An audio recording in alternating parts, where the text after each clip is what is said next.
So for the next topic, I would like to invite Dr. Surbi Ben and Dr. Divya Tekani. Dr. Surbi Vegad is undergraduate from BGMC and a postgraduate from NHL. She has done her laparoscopic and infertility specialties. She has her now own hospital, Spandan Hospital. It deals in all aspects OBS, gynec, laparoscopic and IVF. Multifaceted personality, fitness freak, sportswoman, Kathak dancer, and a very sportive person. And for her, Jugalbandi is Dr. Divya Tekani. She has her alma mater at Indore, but her Karm Bhumi is Bhuj. And she is a professor at Adani Medical College and has worked with Leva Patel Hospital. Now she's back with a bang with her own setup as Divisha Hospital. So the stage is ready for both of them for the greatest Jugalbandi. So, good afternoon, everyone. I know your ghrelin hormone is at peak, and as sir told, the gut brain is getting dominant over the cerebral brain. So, still, we'll have a summary of the topic, and we are about to start the debate on clomiphene citrate versus letrozole. First of all, before this, I would like to ask you how many of you are still using clomiphene citrate or have clomiphene citrate in their medical store still? Okay, so quite a few hands are there, and I wish number of hands increase after this presentation. So जैसा कि आप सबको मालूम है कि fashion जैसे change होता है, हम लोग जब कॉलेज में थे तो पहले बेल बॉटम का फैशन था, फिर स्लिम फिट जीन्स का फैशन आया, अब वापस से बेल बॉटम का फैशन आया है. तो this way also in infertility practice as research is going on, newer papers come, so hormones keep on repeating, the molecules keep on repeating, and then new supportive studies come. So this way clomiphene also has been coming up again, and few studies have started supporting it again. So we'll proceed and revise its new recent things. So coming to the clomiphene citrate. Clomiphene citrate has been first line of therapy in ovulation induction since many years, and it was our supporter when letrozole was in controversy because of its associated congenital anomaly effects. It was banned for few years. That time clomiphene citrate was only our savior, and clomiphene citrate is also useful in male infertility. And recently I was sitting and talking to Shelly ma'am. She told me this molecule these people are using in IVF practice for reducing premature LH surge also. So let's begin and study this. So why first line of therapy? Clomiphene citrate is an estrogen analog with both estrogenic and anti-estrogenic effects that are dose dependent. In its clinical use, it acts primarily as an anti-estrogen at hypothalamic and pituitary level to stimulate gonadotropin secretion, ovulation, and fertility. Clomiphene citrate is common first line treatment for ovulation induction because it is inexpensive, well tolerated, and has good safety profile. It is effective in inducing ovulation in about 60 to 80% of people who are properly selected. It is easy to use. It is taken orally, and typical protocol involves 50 mg per day for 5 days during the follicular phase. Side effects, it has fewer side effects like hot flushes, visual disturbance, breast tenderness, and pelvic discomfort. Now, it is also used as a treatment for polycystic ovarian syndrome. It was recommended first line treatment for polycystic ovarian syndrome, but nowadays we are using more of letrozole, but a few studies have started again supporting clomiphene citrate. Now, coming to its chemical structure, it is a non-steroidal selective estrogen receptor modulator. It is available as a racemic mixture of zeoclomiphene and N-clomiphene. It acts as anti-estrogenic effect on hypothalamus, increases the GnRH level. There is increase in LH and FSH. So this leads to development of follicles, increase in E2 levels, and this leads to ovulation. Now coming to the dosage part, we start with 50 mg of clomiphene from day 5 to day 9. Then we do an ultrasound on day 12 to day 14. And if there is no response, then we can increase the doses. This is stair-step protocol, which clomiphene citrate can work wonders if nothing else is working. Now, it is also useful in obese patients. In obese patients who are having PCOS, we can use it along with metformin. And if we want to boost the effect, we can also use gonadotropins along with that. So, how do we use it? We used clomiphene citrate with gonadotropins, and when the follicle size reaches 18 to 20 we can have timed intercourse or IUI. Coming to the patients who are having no response or have previously did not have much response, we can have lap ovarian drilling, and in those patients after that we can use clomiphene citrate. This is how the molecule is working. This molecule increases the level of FSH, which increases in turn the estrogen, and works. The action is there. Now coming to the advantages of clomiphene citrate. It leads to multiple pregnancies. I know this can be a harmful effect also, but it can be advantageous for many couples who want to have multiple pregnancy.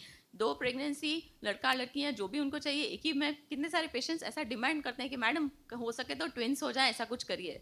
So in those patients, if we want to have multiple pregnancy or a twin pregnancy, the clomiphene citrate can have an advantage. It also helps in induction of ovulation in groups which have not been induced with other molecules or had resistance to the other molecule.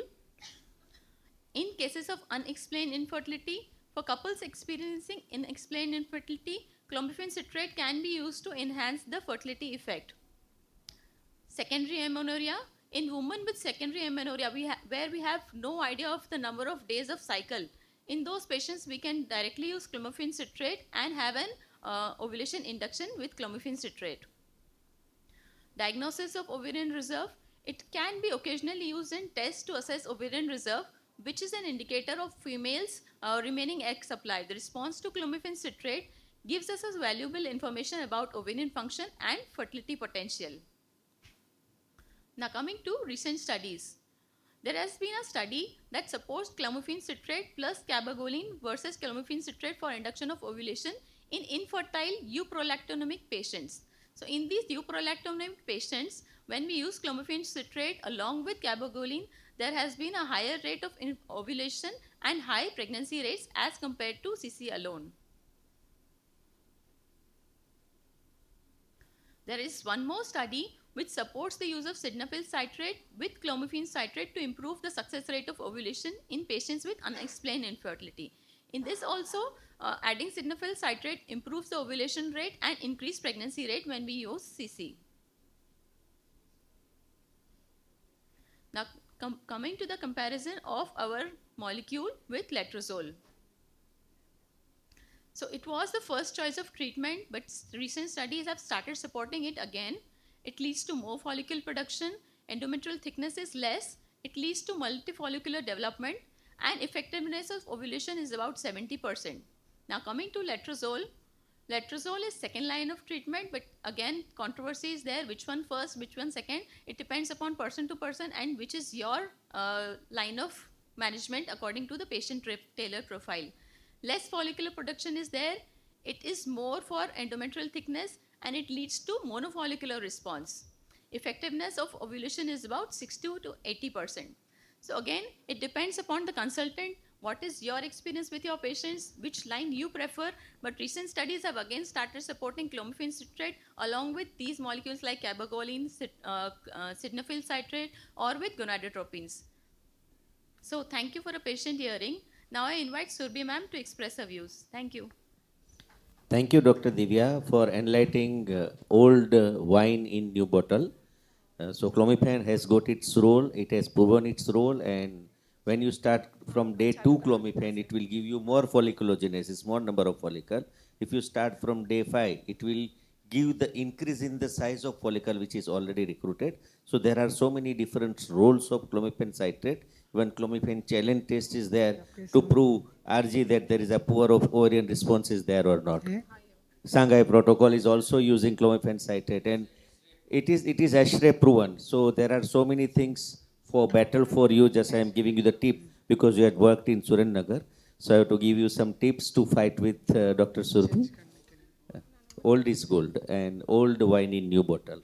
Now letrozole, Dr. Surbhi, dice is yours.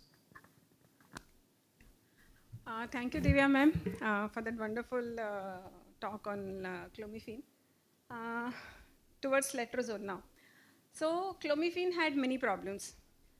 It had anti-estrogenic effects on the endometrium and on the cervical mucus.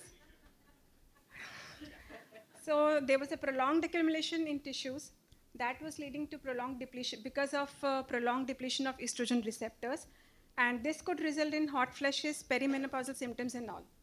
So there was a need of alternative to CC that was realized in 1990. So there was introduction of this aromatase inhibitor AI. Now AI is everywhere, even in fertility. So aromatase inhibitor, we are not talking about AI, that is artificial intelligence. We are talking about AI, that is aromatase inhibitor, letrozole. That was first introduced as a potential ovulation induction drug almost a decade back. Yes, thank you. It had many uses in polycystic ovaries, in clomiphene-resistant women, for intrauterine insemination, and in various protocols with mild stimulation, even in IVF protocols and ICSI protocols also. Letrozole was a very good option because of the oral route of administration, because of low cost. It had shorter half-life and negligible side effects. Now let us see the mechanism of action of letrozole. Unlike estrogen, unlike clomiphene, which is like some estrogen receptor modulator, like it blocks estrogen receptor, letrozole, what it does, it blocks the conversion of androgen into estrogen in ovarian follicles, in peripheral tissues, and in brain.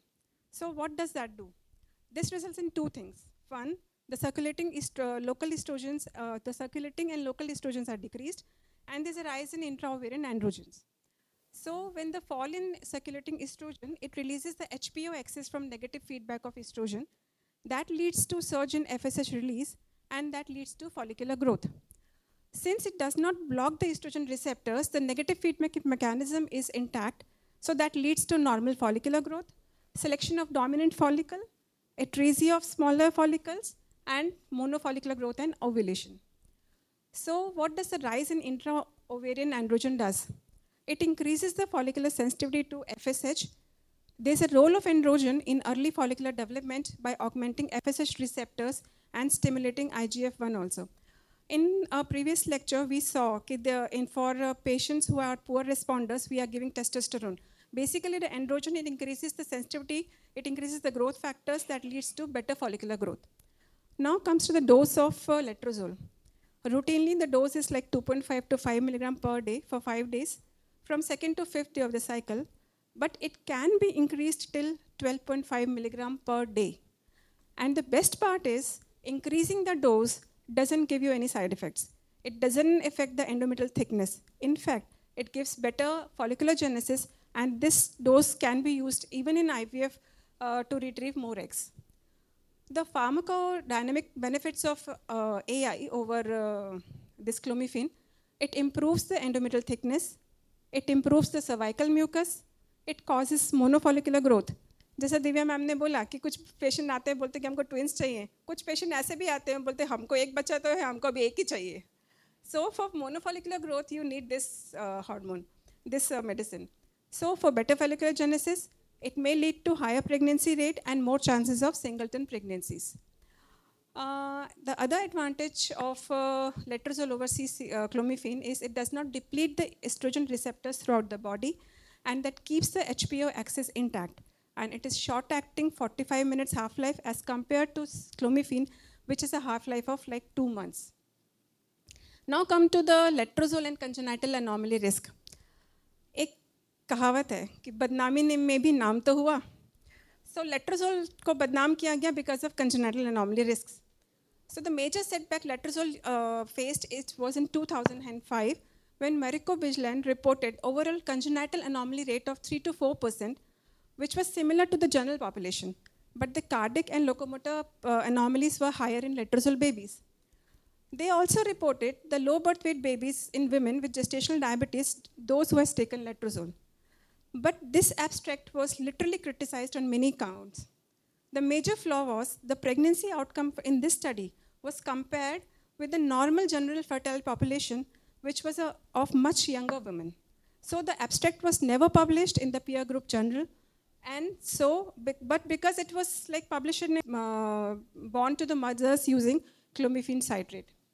So to summarize, aromatase inhibitor has following advantages over clomiphene. It does not deplete estrogen receptors throughout the body. It keeps the hypothalamus-pituitary axis intact. It is short-acting. The pharmacodynamics of letrozole ensures improved endometrial thickness, cervical mucus, monofollicular growth, and beta follicular genesis. Therefore, these factors may lead to higher pregnancy rate and greater likelihood of singleton pregnancy. Congenital malformation are in fact more common with clomiphene citrate as compared to letrozole.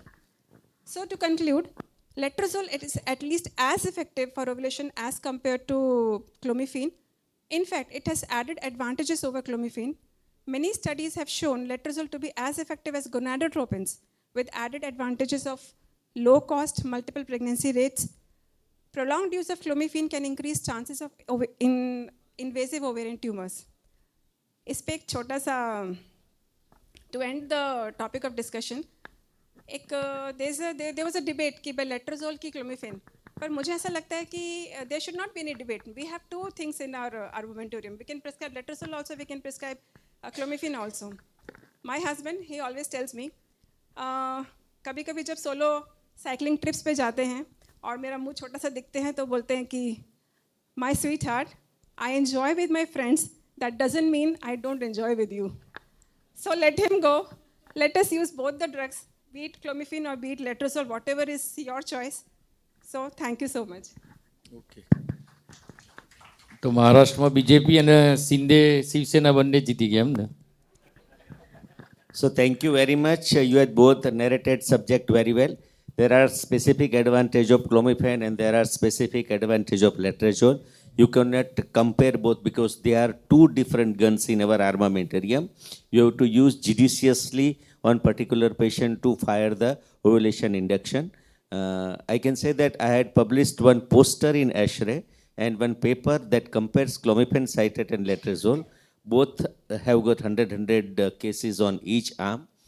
The end result was letrozole has got little bit higher age compared to clomiphene citrate in carrying a good carry home baby rate, but it doesn't mean that clomiphene citrate is not good. It is also equivocal good. And recently, now we had started using both in the failure of cases when there is no clomiphene and no letrozole has worked. And we will come out with some results whether you can use this both drug in a same patient low dose with the combination from day 3 to day 7, and you can see that how dual stimulation its work in IVF, that dual ovulation induction drugs can be used in the patients when those who don't want to go for IVF, and you can give them the advantage of both drugs. So both you win, no one loses. So at the end, everybody is hungry that Divya is taking, and Jitu has also told that gut brain should go some glucose, and we are already running 1 hour late. So it is better to, madam, we all depart for delicious lunch with their coupons in their badge. So don't forget to take your coupons, otherwise they won't give you any food. Thank you very much. Thanks for wonderful debates. Thank you, gorgeous ladies. Thank you, chairpersons. Now there's a lunch break.